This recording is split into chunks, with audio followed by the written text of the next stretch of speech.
Alter egolar ve günlük hayatımızla başa çıkmamıza nasıl yardımcı olabilirler? Tekrar merhaba. Yeniden benimle birlikte olduğunuz ve videomu izlediğiniz için teşekkür ederim. Ben Mari Sıvaru. Yayınladığım son 2 video geçmişinizi nasıl değiştireceğinizle ilgiliydi. İlki Sıvaru'nun bir makalesi, sonuncusu ise benim aynı konu hakkındaki görüşlerim. Sıvaru'nun makalesini anlamak biraz zor çünkü yazım tarzı robotik sesler için uygun değil, çünkü onun tarzı daha fazla tonlama ve daha fazla ifade gerektiriyor olabilir. Benim durumumda makalelerimi robotik konuşma sisteminin ihtiyaçlarını göz önünde bulundurarak yazıyorum ve çoğunuzun zaten bildiği gibi başka seçeneğim de yok. Bunları kullanmak ya da hiç video yayınlamamak durumundayım çünkü sadece metin içeren videoları oldukça sıkıcı buluyorum. Geçmişinizi değiştirmenin tüm amacı, o zamanlar başlayan ve bugün hayatınızı veya hayatımızı etkilemeye devam eden sorunların ve koşulların üstesinden gelebilmektir. Ve çoğunlukla dikkatimizi yaşamlarımız üzerinde istenmeyen bir etkiye sahip olan olaylardan uzaklaştırmak için bir perspektif egzersizidir. Temel kavram, istemediğimiz bir anının yerine geçecek ve bizim için daha olumlu olacak sahte bir anı yaratmak için kendimizi ve zihnimizi nasıl manipüle edebileceğimizdir. Daha güzel bir anı, daha az duygusal tetikleyici ve daha mutlu bir bugünkü yaşam anlamına gelebilir. Bugün sizlerle kişisel gelişiminiz ve ruhsal ilerlemenizin yanı sıra sizi rahatsız etmeye devam eden ve kişisel ilerlemenizi durduran veya engelleyen günlük sınırlamalar ve zorluklarla başa çıkabilmeniz için çok yararlı olabilecek başka bir araç veya kavram paylaşacağım. Kavram, alter egolar ve bunların yaşamla başa çıkmamıza nasıl yardımcı olabileceğidir. Bu benim fikrim değil ve böyle bir kavramı ben icat etmedim. Ve aslında YouTube'da ve başka yerlerde bu konuyla ilgili birçok video var. Ancak şunu bilmenizi isterim ki, vardığım sonuçlara kendi başıma ulaştım ve diğer videoları izlemedim çünkü bu videolarda paylaşılan kavramların benimkileri değiştirmesini veya etkilemesini istemedim. Diğerleriyle benimkiler arasında benzer kavramlar olup olmadığını bilmiyorum. Ancak konuyla ilgileniyorsanız bunları aramanızı, izlemenizi ve kendi sonuçlarınızı geliştirmenizi tavsiye ederim. Aşağıda benim konuya ilişkin yorumum yer almaktadır. Öncelikle hepimizin iyi ya da kötü bilinçaltımızın büyük ölçüde etkisi altında hareket ettiğimizi, davrandığımızı ve işlev gördüğümüzü anlamalıyız. Bu durum, kişiliğimizin istemediğimiz bazı yönlerini değiştirmek ya da modifiye etmek istediğimizde ya da yaşamdaki bazı koşullara verdiğimiz tepkileri değiştirmek istediğimizde karşımıza ciddi bir sorun ya da zorluk olarak çıkmaktadır. Örneğin, ailemizden gelen olumsuz yorumlarla tetiklendikten sonra nasıl hissettiğimiz ve nasıl davrandığımız gibi. Duygusal tetikleyici, başka bir kişiden gelen belirli bir durum, tutum veya sözlerin, önceden belirlenmiş ve tekrarlayan bir neden-sonuç ilişkisinde olduğu gibi, kişide güçlü bir duygusal tepkiye neden olmasıdır.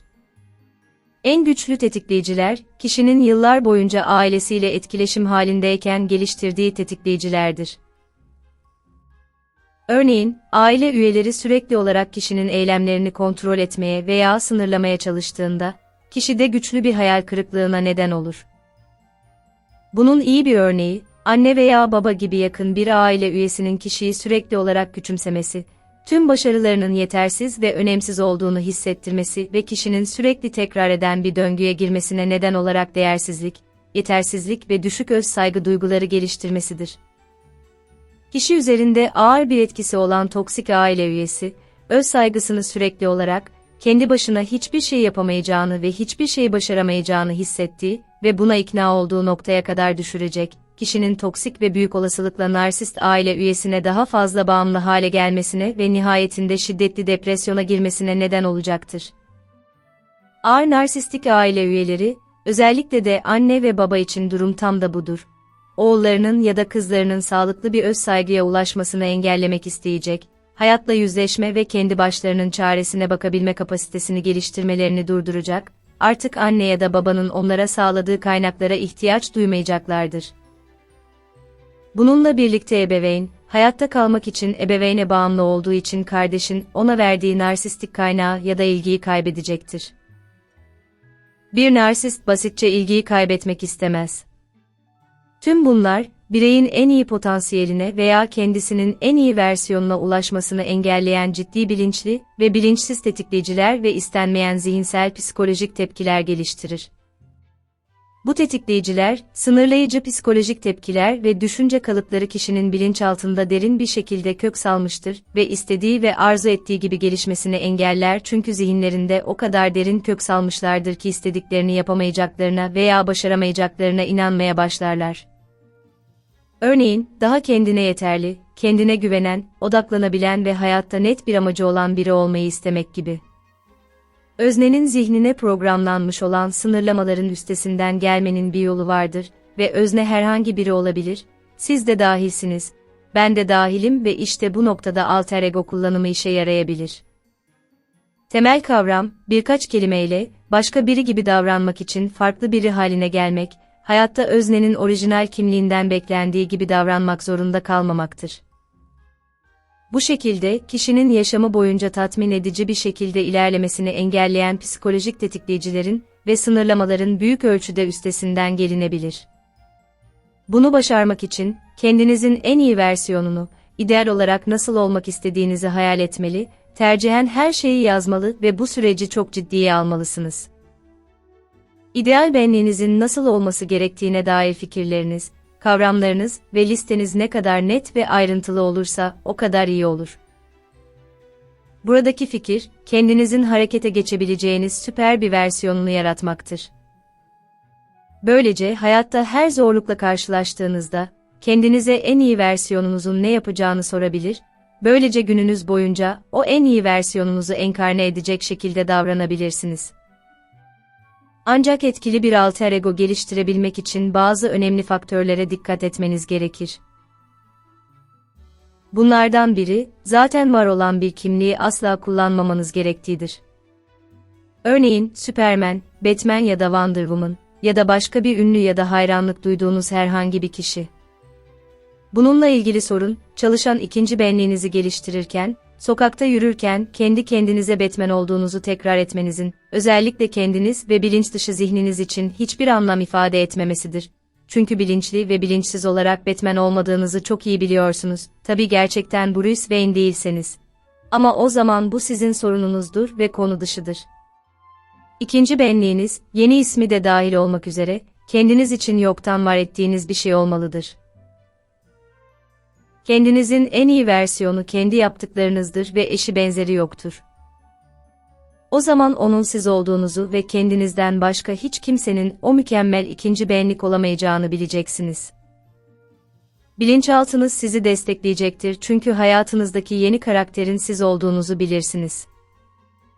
Bu videoda Matrix süper kahramanlarından bahsetmemin bir nedeni var. Nasıl çalıştıklarına dikkat ederseniz, normal ve zayıf, hatta bazen acınası birileridir ve bununla bir sorunları yoktur. Ancak aynı zamanda kendilerinin, varsa bile çok az kişinin bildiği diğer süper versiyon olduklarını da bilirler. Aynı prensibi kendiniz için de uygulayabilirsiniz. 3 yaşınızdan beri annenizin size seslendiği gibi, her zaman küçük Joy Johnny olacağınızı unutmayın. Elbette şimdi 45 yaşındasınız ve anneniz size hala Joy Johnny diyor. Tabii zaman içinde bunu bir sorun olarak görmemenin, hatta hoşunuza gitmesinin bir yolunu geliştirmediyseniz. Bu küçük kelimeler, kurtulmaya çok hevesli olduğunuz o küçük çaresiz çocuk zihniyetine tekrar düşmenize neden olan bir tetikleyici olabilir. Bu, iyi çalışan bir ikinci benlik geliştirmek için, sizi istenmeyen geçmişinize bağlayan her türlü bağımlılığı ve içinden çıkmak istediğiniz eski ve verimsiz versiyonunuzu geride bırakmanız gerektiği anlamına gelir. Deyim yerindeyse, kendinizin en iyi versiyonu olabilmek için memleketinizden ayrılmanız gerekir. Ve bu doğrudur, çünkü memleketinizdeki her şey size eski halinizi hatırlatacak ve bununla birlikte bilinçaltınızdan bile önceden programlanmış bir şekilde hareket etmenizi sağlayarak sizi eski benliğinizin içinde hapsedecektir.